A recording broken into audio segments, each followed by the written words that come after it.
Bom dia, o meu nome é Gabriel Caldeira e hoje eu estou representando meu grupo no trabalho de Geografia e História para falar sobre a segregação dos Estados Unidos da América e os Estados do Sul, como eles estão relacionados ao tema. É claro que também falarei sobre os Estados do Norte, porque eles estão relacionados aos Estados do Sul.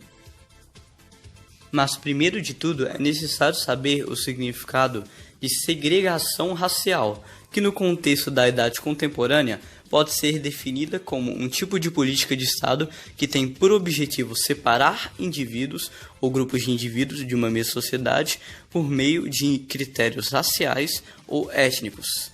Esse tipo de medida passou a ser executado a partir do fim do século XIX, e teve forte vigor no século XX, em países como a Alemanha nazista, com o antissemitismo, a África do Sul, com o apartheid, e os Estados Unidos da América. Lembrando que separar é a mesma coisa que segregar, por isso o nome segregação racial. Agora, para compreendermos a questão da segregação racial nos Estados Unidos, é necessário que relembremos um pouco do processo de formação desse país. Sabemos que os Estados Unidos foram formados inicialmente por colonos ingleses que deram origem às chamadas 13 colônias na costa leste do país. No entanto, as colônias do sul tiveram um desenvolvimento diferente daquelas do norte. Agora é o momento que eu falo das colônias do norte, que vai estar relacionado às colônias do sul também, que é o momento que eu vou falar. Enquanto no norte houve o modelo da pequena propriedade privada, do trabalho livre e assalariado e do desenvolvimento da indústria, no sul prevaleceu o modelo da grande propriedade de terras e da monocultura. Nesse modelo, ao contrário do que vigorou no norte, assentou-se o uso do trabalho escravo, mais precisamente de escravos negros do continente africano. Sendo assim, durante o período em que predominou a escravidão no sul dos Estados Unidos da América, os negros escravos eram, assim como no Brasil e em outras partes do mundo à época, considerados mercadoria de seus donos e não indivíduos portadores de direitos. E aí isso causou um conflito entre as colônias do sul e as do norte, pois as colônias do norte queriam acabar com a escravidão, só que não era a mesma coisa que as colônias do sul. As colônias do sul não queriam acabar com a escravidão, que já era uma mão de obra muito forte naquela região.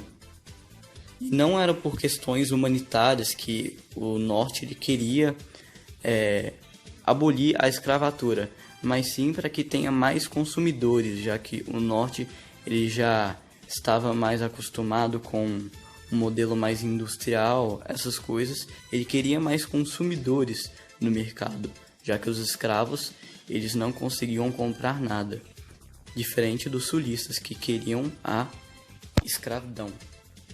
Essa situação só teve fim, evidentemente, com o término do modelo econômico escravocrata no sul. O término veio com a Guerra Civil, fato que transcorreu entre os anos de 1861 e 1865, na Guerra Civil Americana, ou Guerra de Secessão. Entraram em conflitos os Estados do Norte, ou União, o nome que era chamado, comandados pelo então presidente Abraham Lincoln, e os autoproclamados Estados Confederados do Sul, que pretendiam fundar uma confederação separatista. A guerra terminou com a vitória do Norte, que resultou na imediata abolição da escravatura. Após a guerra, deu-se início a um processo de reconstrução do país e reincorporação dos Estados do Sul ao restante do país. Nesse período, que corresponde aos anos finais da década de 1860, apareceram as primeiras tentativas de implementação das políticas segregacionistas. Lembrando que segregar é separar, então políticas segregacionistas têm a ver com a separação da população negra e a população branca dos Estados Unidos da América.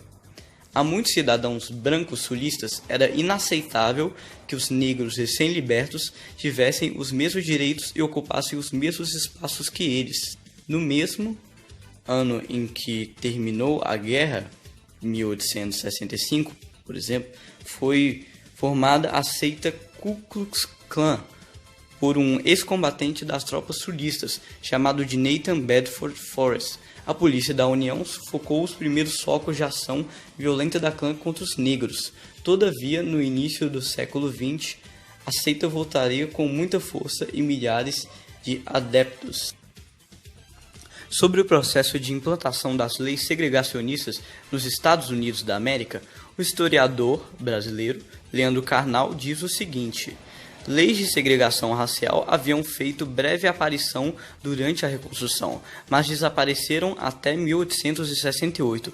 Ressurgiram no governo de Grant, a começar pelo Tennessee, em 1870. Lá, os sulistas brancos promulgaram leis contra o casamento interracial.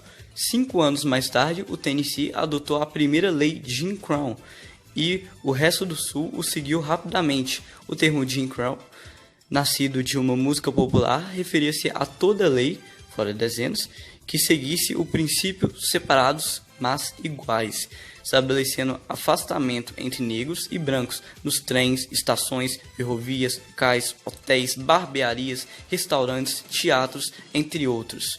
Em 1885, a maior parte das escolas sulistas também foram divididas em instituições para brancos e outras para negros. Houve leis Jim Crow por todo o Sul. Apesar nas décadas de 1950 e 1960, a Suprema Corte derrubaria a ideia de separados, mas iguais. Essa foi uma fala de Leandro Carnal.